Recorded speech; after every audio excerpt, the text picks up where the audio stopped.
নমস্কাৰ।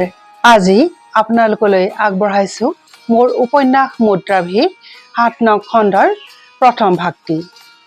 আমি খণ্ডটিৰ মাজেৰে জানিব পাৰিম ডক্টৰ তপোবন ছাৰৰ প্ৰতিটো কৰ্ম, প্ৰতিটো বাক্যৰ পৰা কেনেকৈ পাব পাৰি জীৱনৰ বাবে প্ৰেৰণা, জীৱন জিনিবলৈ কেনেকৈ পাব পাৰি সাহস আৰু আত্মবিশ্বাস।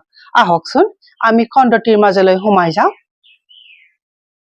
আদৰ্শৰ মৌলিকত্ব, চিন্তাৰ স্বচ্ছতা, নিশ্চয়ৰ বাবে কাৰি দুচকুত জিলিকি উঠে ব্যক্তিত্বৰ অফুৰন্ত টান, জ্ঞান প্ৰয়াসী হৃদয়ত বাজি উঠে যাৰ আলোক সন্ধানী আত্মাৰ চিৰ সেউজ গান।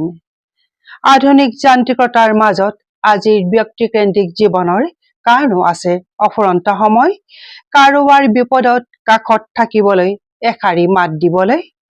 আজিৰ দিনত কোনে কাৰ খবৰ লয়? আন্তৰিকতাপূৰ্ণ হাঁহিৰে ওঠত প্ৰায়ে জিলিকি থাকে এষাৰি বাক্য, ভালনে তোমাৰ?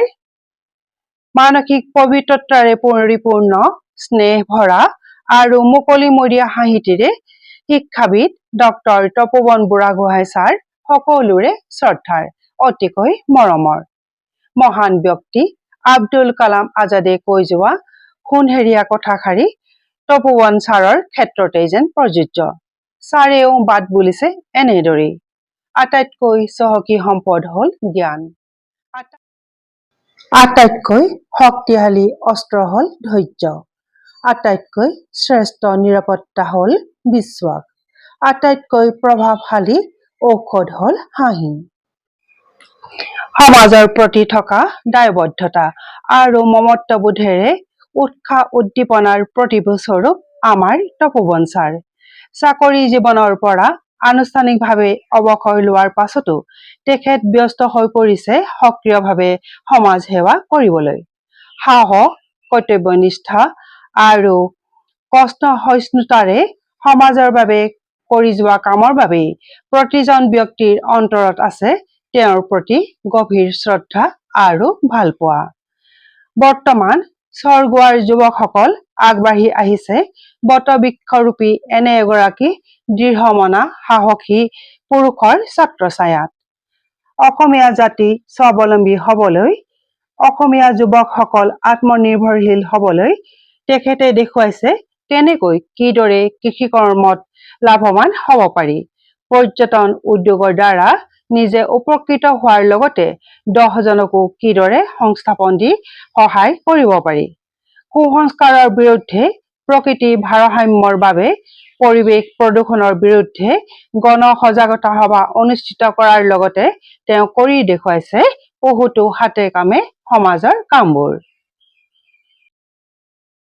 বিশ্বাসী জীৱন, জীৱনত সফলতা লাভ কৰিবলৈ, সমাজৰ সুপৰিৱৰ্তন ঘটাবলৈ পৰৰ নিৰ্ভৰশীল নহৈ নিজৰ ওপৰত বিশ্বাস ৰাখি নিজেই কেনেকৈ অহোপুৰুষাৰ্থ কৰিব লাগিব, লগতে 10জনকো শিকাইছে প্ৰকৃত অৰ্থত কিদৰে সমাজ সেৱা কৰিব পাৰি। তেওঁ ল'ৰাবোৰক কয়, be positive, think positive and result will be absolutely positive. জীৱনৰ তিতা লুণীয়া অভিজ্ঞতাৰে পৰিপূৰ্ণ ব্যক্তিগৰাকী যেন জীৱন যুদ্ধত এক অপৰাজেয় দুৰন্ত যোদ্ধা। জীৱনৰ মধুৰ মিঠা স্বাদৰ সমান্তৰালভাৱে জীৱনত পোৱা তিক্ততাবোৰো কেনেদৰে তেওঁ গলা ধৰণ কৰি আগুৱাই আহিছে সেয়া সকলোৰে অনুকৰণীয়। সৰুৰে পৰাই কঠোৰ পৰিশ্ৰমেৰে খেতি পথাৰত কাম কৰি বাৰীৰ শাক পাচলি, হাঁহ কুকুৰা, কণী, মাছ আদি বজাৰত নিজেই বিক্ৰী কৰি আৰ্জিত ধনেৰে পঢ়াৰ খা খৰচ উলিয়াইছিল। টিউচন কৰাৰ লগতে অসমীয়া যুৱকৰ লগত ৰিক্সা চলাই নিজৰ খৰচ উলিওৱাৰ উপৰিও ভাতৃ-ভগ্নীৰো পঢ়াৰ খৰচ বহন কৰিছিল। তেওঁৰ মূল্যবোধ, কৰ্মৰাজি, অনুপ্ৰেৰণা আৰু দৰ্শন অতি প্ৰয়োজনীয় আজিৰ নৱপ্ৰজন্মৰ বাবে। যথাৰ্থতেই তেওঁৰ বক্তব্যই আনিব আশাৰ সঞ্চাৰণ। বৃদ্ধাবাসৰ অসহায় মহিলাসকলৰ বাবে আনিব এক নতুন আশা। মুদ্ৰাভি নীলাঞ্জনাই ডক্টৰ তপোবন বুঢ়াগোহাঁই ছাৰক শান্তি আলয় বৃদ্ধাবাসত 8 মাৰ্চত হবলগীয়া আন্তৰ্জাতিক নাৰী দিৱসৰ বাবে মুখ্য অতিথি ৰূপে নিমন্ত্ৰণ জনাই আহিল। মুদ্ৰাভি নীলাঞ্জনাই মনস্থ কৰিলে ঘৰলৈ যোৱাৰ বাটত গোলাঘাটৰ বেতিয়নী সন্দিকৈ গাঁৱৰ মৌচুমী কোঁৱৰ বাইদেউকো নাৰী দিৱসৰ বাবে নিমন্ত্ৰণ জনাই থৈ যাব। নাৰী সবলীকৰণ সম্পৰ্কত বক্তব্য ৰাখিবলৈ ক'ব লাগিব তেওঁক। গাড়ীত উঠিয়েই মৌচুমী বাইদেউলৈ ফোন কৰিলে মুদ্ৰাভিয়ে।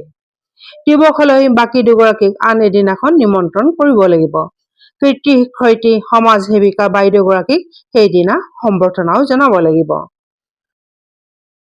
সম্বৰ্ধনা দিম বুলি বাইদেউৰ আগত ক'ব নোৱাৰি দেই নীলাঞ্জনা। তেতিয়া তেওঁ আকৌ নাযাবই। মুদ্ৰাভিৰ কথাষাৰত হয়ভৰ জনালে নীলাঞ্জনাই। সম্বৰ্ধনা পত্ৰবোৰ টাইপৰ বাবে প্ৰেছত দিব আছেই, সময় যে নায়েই। আজি ৫ মাৰ্চ হলেই। যিমান পাৰে দিনে পোহৰে ঘৰ পালে যেন ৰক্ষা। ক'ত কেতিয়া কি হয় ক'ব নোৱাৰি।